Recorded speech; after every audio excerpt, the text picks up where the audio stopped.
வணக்கம். நான் உங்கள் நிசாந்தன் சார். நாங்கள் பார்க்கிருக்க வினாத்தால் வடக்கு மாகாண கல்வித் திணைக்களத்தினால் தரம் 11 மாணவர்களுக்காக நடத்தப்பட்ட 3ஆம் தவணை பரீட்சை 2025. இந்த வினாத்தால் இந்த பகுதி 2இல் 10வது வினாவாக வந்த இணைகர முக்கோணம் தொடர்பான நிறுவல் வினாவை தெளிவாக விளக்கமாக பார்க்க இருக்கிறோம். நீங்கள் இன்னும் இந்த குறித்த வினாவை செய்து பார்க்கலன்னா கீழே டிஸ்கிரிப்ஷன் பகுதியில் லிங்க் இருக்க பிள்ளைகள் நீங்கள் பயன்படுத்தி வினாத்தால் தரவிறக்கம் செய்து பார்த்துட்டு வீடியோக்குள்ளே வாங்க. புள்ளியிடக்கூடிய வகையில் கேத்திர கணிதம் தவிர்ந்த 2 கேத்திர கணித வினாக்கள் தவிர்ந்த வினாக்கள் அனைத்துமே புள்ளியிடக்கூடிய வகையில் தான் இருக்கிறோம். உங்களுக்கு எத்தனை புள்ளி கிடைக்குது அப்படின்றத மறக்காமல் கமெண்ட் பாக்ஸில் பதிவிடுவோம். இந்த வீடியோ உங்களுக்கு பிடிச்சிருந்தா இல்லை வீடியோவில் உங்களுக்கு ஒரு பயன் கிடைச்சிருந்தா அந்த ஒரு விடயம் இந்த உங்களுக்கு விளங்குதுன்னா விளங்கலைன்னா விளங்கல. நான் இதை விட வேறு ஒரு யூடியூப் சேனலில் படிக்கிறேன்னா அந்த யூடியூப் சேனலையும் மற்ற மாணவர்களுக்காக நீங்கள் குழுவில் போடும்போது அது கூட உங்களது பக்கத்தால் அது ஒரு மற்ற மாணவர்களுக்கு கிடைக்கிற ஒரு வரமாக இருக்கலாம். அதில் எனக்கு எந்த பிரச்சனையும் இல்லை பிள்ளைகள். நீங்கள் ஏதோ ஒரு விடயத்தில் தேடி கேட்கின்ற மாணவர்கள், ஸோ நீங்கள் அதை பகிர்ந்து கொள்ளலாம், அதில் ஒரு தவறும் இல்லை. சரி, இந்த வீடியோ எனது சூம் மூலமான கணித வகுப்பு இந்த ரெக்கார்டிங் நீங்களோ இல்லை உங்களோட தம்பி தங்கைகளோ சூம் மூலமான கணித வகுப்புகளுக்கு இணைந்து கொள்கிறோன்னா தாராளமாக இணைந்து கொள்ளலாம். ஒவ்வொரு பாடப்பிறப்பும் தெளிவாகவும் விளக்கமாகவும் கற்பிக்கப்படும். இப்போ நீங்கள் 11 இந்த கடைசி கட்டத்துக்கு வந்துட்டீங்க, செமினார் கிளாஸில் இணையலாம். இப்போவே எங்கள் இந்த தரம் 10 உங்களுக்கு புதுசாக இணைந்து கொள்ள உங்களோட தம்பி தங்கைகள் இருந்தால் அவங்களை இணைத்து விடுங்க. ஒரு மாதத்துக்கு கொஞ்சம் கசக்கும். ஏனென்னா நாங்கள் உலகாலமும் மரபு வழியாக நேரடி கற்பித்தலில் படித்து கொண்டிருந்த மாணவர்கள் திடீரென்று ஒரு ஆன்லைன் கல்விக்குள்ளே வரும்போது ஒரு மாதத்துக்கு கொஞ்சம் கடினமாக இருக்கும். அதில் சொல்லப்படுகின்ற விடயங்களை நாங்கள் ஒழுங்காக செய்யும்போது அது பயனுள்ளதாக மாறும். உடனே எடுத்தோடனே அது நம்மளோட இந்த ஒரு விடயம் உடனே எங்களுக்குள்ள ஏற்றுக்கொள்ளக்கூடியதாக இருக்காது. கொஞ்சம் நாளாகும். அதுக்கு பிறகு இது பயனுள்ளதாக இருக்கும். நீங்கள் இதுக்கு வருங்காலங்களில் ஆன்லைன் மூலமாக உயர்கல்விகள் நிறைய இருக்குது. இப்போ ஏலவெல்லோ இல்லை அதுக்கு மேலே இருக்கிற கல்வி முறைகளில் ஆன்லைன் மூலமான எங்களோட எஜுகேஷன் சைட்லேயே எக்கச்சக்கமான எங்களோட சிங்கள கோர்ஸ்லேருந்து எக்கச்சக்கமானது ஆன்லைன் வழியாக தான் நடக்குது. ஸோ ஆன்லைன் கல்வி இந்த ஆரம்பமாக தரம் 10 இருக்கும். என்னுடைய வகுப்புகள் இணைந்து கொள்கிறேன். சில இடங்களில் 6லேருந்தே மேத்ஸ் கிளாஸ் குலசிப் வகுப்புகளே ஆன்லைனில் நடக்குது. இல்லையென்று நான் சொல்லலை, அது கூட பிரயோசனமாக தான் இருக்குது. நீங்கள் என்னுடைய வகுப்புக்கு இணைந்து கொள்கிறேன்டா தாராளமாக இணைந்து கொள்ளலாம். இதன் மூலம் எனக்கு ஒரு வருமானம் கிடைக்கும். அதே நேரம் உங்களுக்கு ஒரு தெளிவான புரிதலோட கணிதத்தை கற்றுக்கொள்ளலாம். உங்களுக்கு என்ன சந்தேகம் வந்தாலும், கணிதம் தொடர்பான சிறிய சந்தேகங்கள் என்ன வந்தாலும் உடனே வாட்ஸ்அப்பில் போடலாம். எனக்கு கொஞ்சம் பிஸியாக இருந்தால் கொஞ்சம் நேரத்தில் பார்த்துட்டு நான் கட்டாயம் உங்களுக்கு வாய்ஸ் ஓவர்லேயே விளங்க கொடுக்கக்கூடியதாக இருக்கும். இல்லை கட்டாயம் இது உங்களோட கதைக்கோணும், இது மற்ற மாணவர்களுக்கும் பயனுள்ளது அப்படின்ற பட்சத்தில் வகுப்பில் கலந்துரையாடப்படும். அது உங்களோட இருக்க சகவாடி உங்கள் இந்த நண்பர்களோட வகுப்பு இந்த சூம் கிளாஸில் இருக்கிற மற்றவர்களுக்கும் அது பயனுள்ளதாக இருக்கும். இணைந்து கொள்கிறேன்டா அது தொடர்பான விவரத்தை என்ன கேட்டும் பெற்றுக்கொள்ளக்கூடியதாக இருக்கும். சரி, வாங்கோ கேள்விக்குள்ளே போவோம். 10வது கேள்வி ஒரு கேத்திர கணித வினாக்களை நீங்கள் அணுகும் போது நீங்கள் மிக கவனமாக கையாளணும். என்னத்தை கையாளணும்னு சொன்னால் தரவுகளையும் ஆராயணும், கேள்வியையும் ஆராயணும். தரவுகள் மட்டும் போதாது, கேள்வியையும் ஆராயணும். ஒரு பரம்படி படம் கட்டாயம் கீறி ஆகணும். இங்கே தந்திருக்கு, அதை டெவலப் பண்ண வேண்டி இருக்கு. முக்கோணி KLM இதுல இருக்க முக்கோணத்தை பற்றி தான் கதை வருது. KLM-இன் இரு சமகூராக்கியண்டா அந்த கோணத்தை சரியா 2ஆ பிரிச்சு கொண்டு போகுது. ஸோ இந்த 2 கோணமும் ஒன்று கொண்டு சமனாக இருக்கும். இருகூராக்கியானது KM-ஐ N-இல் அதன் நடுப்புள்ளியில் சந்திக்கின்றது. ஸோ N-ல சந்திக்குது, அது நடுப்புள்ளியாக இருக்கணும் கட்டாயம் இல்லை. என்னோட கேட்கப்படுற கேள்விகள்ல மிக முக்கியமான கேள்வி இதுவாதான் இருக்குது. எப்படின்னா, சார் ஒரு கோண இருகூராக்கி வரைஞ்சா அது நடுப்புள்ளியில தானே போய் சந்திக்கும். அது எல்லா சந்தர்ப்பத்துக்கும் அப்படி இருக்கணும் இல்லை. இந்த 2 பக்கமும் சமனாக இருக்கிற பட்சத்துல மட்டும்தான் அது நடுப்புள்ளியாக இருக்கும். இது நடுப்புள்ளி என்று வர்றதாலேயே எனக்கு இந்த முக்கோணம் 2 ஒருங்கி செய்ய போது, ஒருங்கி செய்யறதால ஒத்த உறுப்புகள் சமனா இருக்க போது, இந்த கோணம் செங்கோணமா இருக்க போது, இனி அங்கால கணக்க விடயம் பெறப்போகுது. ஆனால் இவர் சொன்ன தரவுல தான் அது நடுப்புள்ளி என்றதை நான் கண்டுபிடிக்கிறேன். எண்ணில் சந்திக்கின்றது, எண் நடுப்புள்ளி, அது நடுப்புள்ளி எண்ணில் சந்திக்கின்றது. ரைட். தரப்பட்ட உருவை உமது விடைத்தாளில் பிரதி செய்து தரவுகளை அதில் குறிக்குக. அதேதான் நான் அதே மாதிரியே படங்குகிறேன். வினா இலக்கம் 10 ஒரு சாதாரண முக்கோணம், ஆனா இது ஒரு இருசமபக்க முக்கோணம். அப்படின்னா இந்த 2 பக்கமும் சமனா இருக்கும். இப்ப நான் வரைஞ்ச இந்த 2 பக்கமும் சமனா இருக்கணும். அது நீங்க பரம்படியாக கூறும்போது அது சமனாக இல்லாத போல கீறினா ஒரு பிரச்சனையும் இல்லை. KLM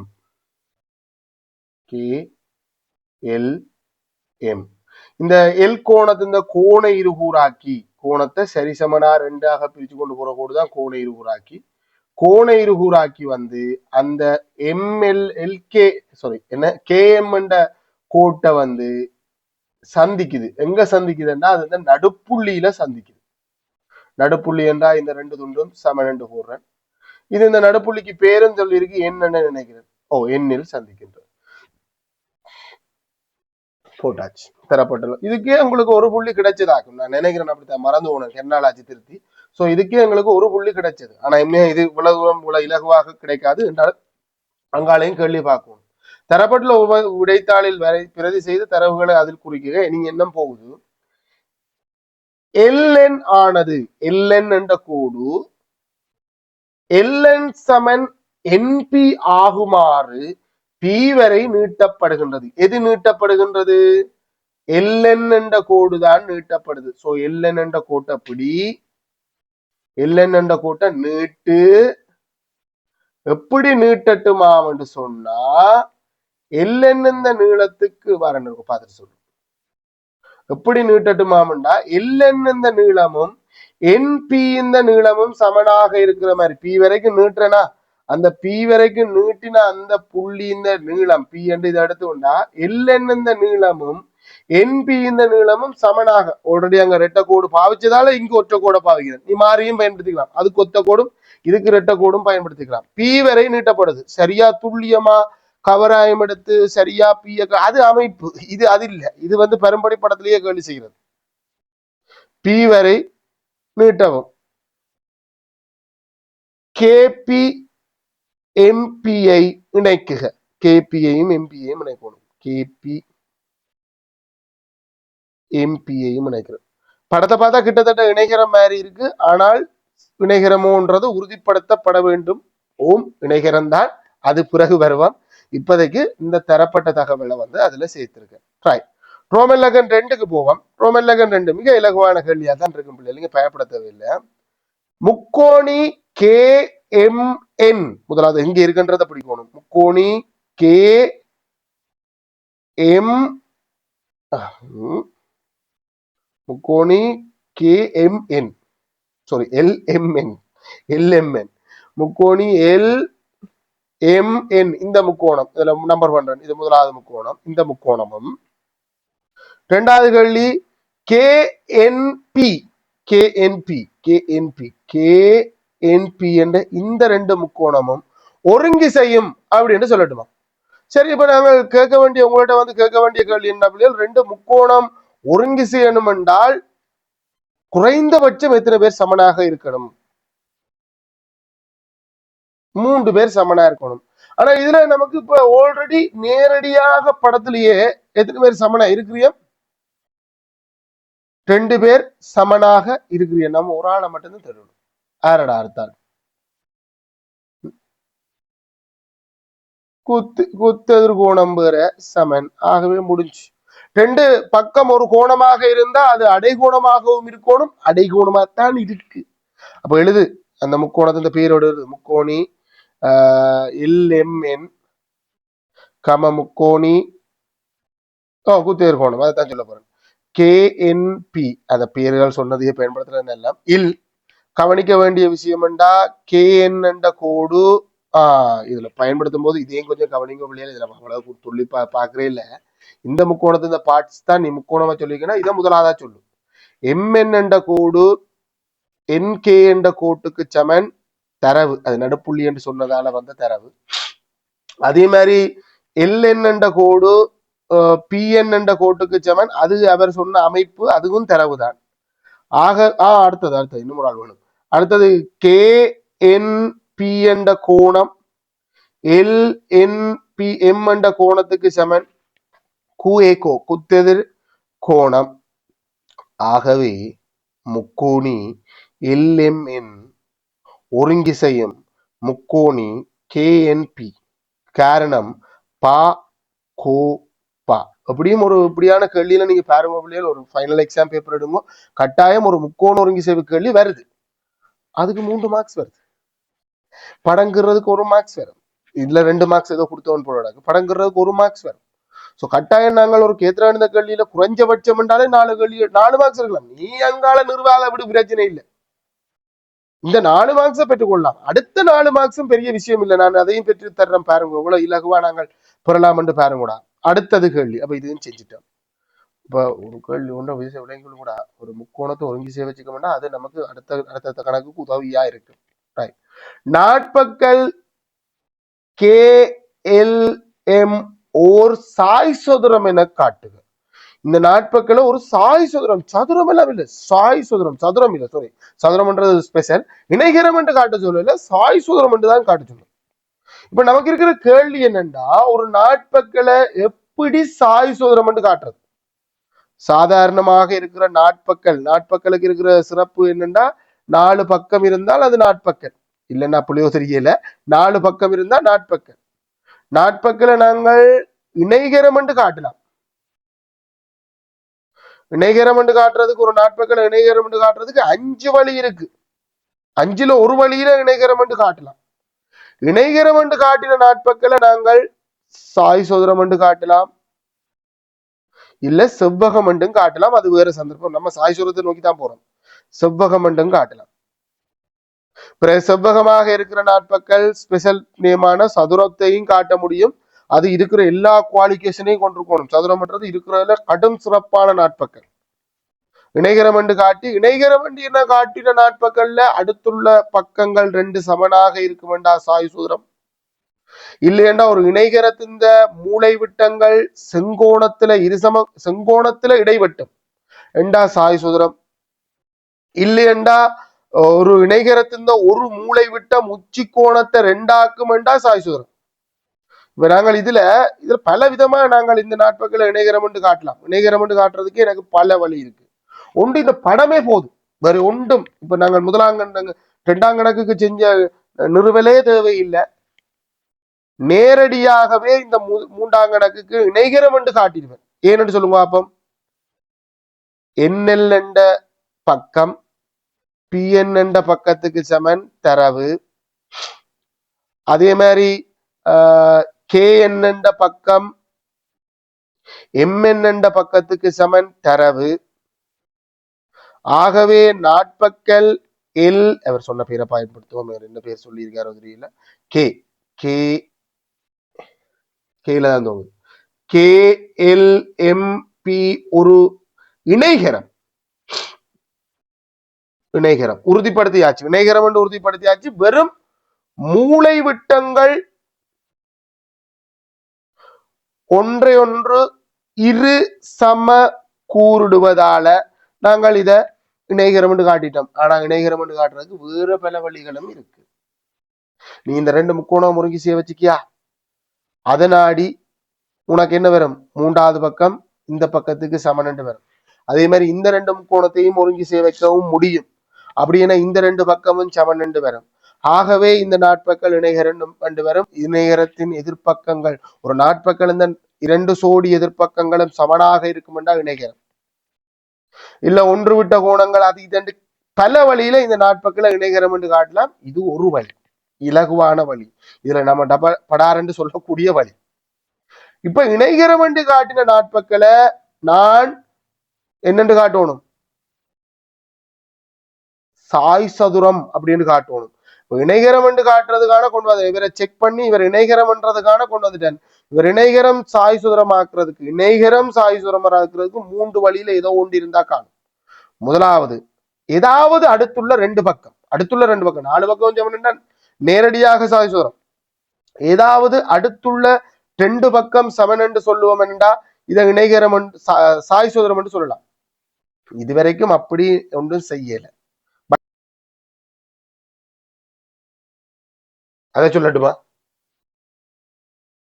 ஓகே, சாய் சதுரம் என்று காட்டுறதுக்கான 3 வழி. நீங்க இணைகரத்துக்கு இல்லாத சாய் சதுரத்தின் சிறப்பு பண்பு ஏதாவது ஒன்றை காட்டினா காணும். ஒரு சாதாரண இணைகரம் இருக்கு தானே, சாதாரண இணைகரத்துக்கு இல்லாத சாய் சதுரத்துக்கு இருக்கிற சிறப்பு பண்பு. இணைகரமும் கீறுறேன் உங்களுக்கு விளங்கப்படுத்துறதுக்காக, பரும்படியாக துல்லியமான இணைகரம் இல்லை.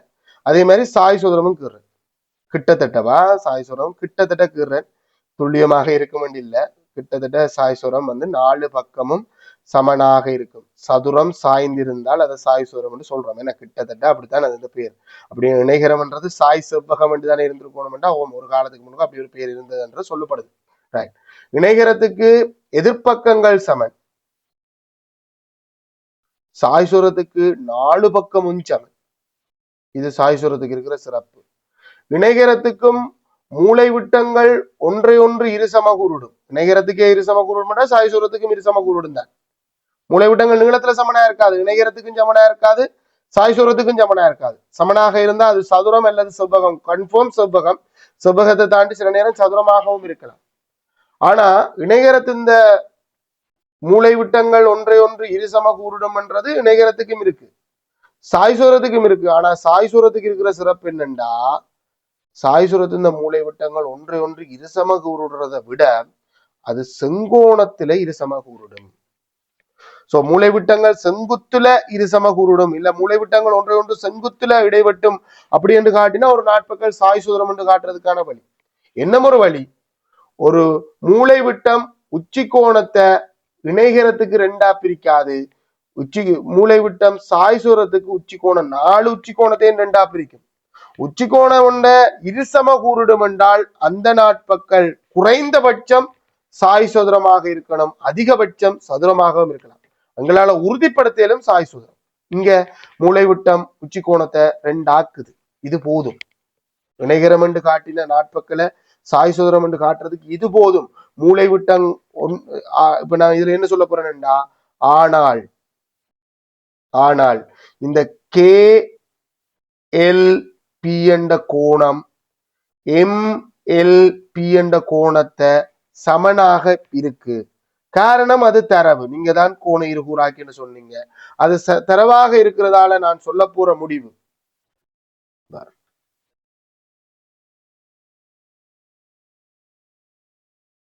ஒரு கோண இருகூறாக்கி ஒரு மூளை விட்டம் ஒரு நாட்பக்கல் இந்த ஒரு இணைகரமாக இருந்து இணைகரம் என்று காட்டி அந்த இணைகரத்தின் ஒரு மூளை விட்டம் கோணத்தை 2 ஆக்குமெண்டா போதும், அடுத்ததெல்லாம் தானா நடக்கும். சரிதானே? சோ இத நீங்க என்ன சொல்லலாம்டா, ஆகவே இந்த நாட்பக்கல் இணைகரம் இல்ல சாய்சோரத்துக்கே போயிடும். KMP ஓர் சாய் சதுரம் ஆகும். காரணம் என்ன சொல்ல போறேன்டா, மூளை விட்டம் உச்சி கோணத்தை இரு சம கூறிடுதல். ஒரு இருசம கூறிட்டா இந்த நாட்பக்கல் இணைகரம். இதை விட ஒரு நாட்பக்கலை சாய்சூரம், இதை விட ஒரு நாட்பக்கலை சாய்சூரம் என்று காட்டுறதுக்கு ஷார்ட்கட், அதாவது நேரடியாக ஒரு நாட்பக்கலை நாங்க சாய்சூரம் என்று காட்டலாம். 4 பக்கங்களும் நீளத்துல சமனாக இருக்குமெண்டா நேரடி சாய்சூரம். இல்லையண்டா மூளை விட்டங்கள் ஒன்றை ஒன்று செங்குத்துல இரு சமகூரிடும் அப்படி என்று காட்டினா நீ நேரடியாக சாய் சொல்றதுக்கு சொல்லலாம். இணைகரம் என்று காட்டி காட்ட தேவையில்லை. பட் இங்க எதிர்பார்த்தது நீ இணைகரம் என்று காட்டி காட்டுவேன்றதான் எதிர்பார்த்தது. 5, இந்த சாய் சோரத்தின் பரப்பளவு இந்த 2 பேர்ட்ட பெருக்கத்தின் அரைவாசி என்று காட்டிடுமா. ஆர் எல்பி கேஎம் அரைவாசி. எல்பி என்றது ஆர், எல்பி என்றது இந்த பெரிய கோடு. எல்பி என்ற கோட்டுந்த அரைவாசி என்றா நம்ம சொல்லணும். இந்த எல்பி என்ற கோட்டு சாய்சோரம் என்று காட்டிட்டோம். சாய்சோரம் என்று காட்டினா சாய்சோரத்தின் மூளை விட்டங்கள் ஒன்றை ஒன்று இருசம கூறிடும். செங்குத்துல இருசம கூறிடும். இப்ப வினாயிலக்கம் 3க்கு 3 இல்ல 4க்கு வரக்கு முன்னுக்கு நான் சொல்ல போற விடயம் KNP 90 பாக. ஏனென்று சொன்னா நான் சாய்சோரம் என்று காட்டினதால சாய்சோரத்தின் மூளை விட்டங்கள் செங்குத்துல இடைவெட்டும். ரைட். இப்ப நான் என்ன சொல்ல போறேன்னா, இந்த நீல கலர் முக்கோணம் இந்த எல்பி இது இந்த எல்என் பெருக்கத்தின் பாதியாக இருக்கும். எல்என் பெருக்கத்தின் பாதியா இருக்கும். அதாவது நீல கலர் முக்கோணத்துல பெறப்பளவை காரணம் முக்கோணி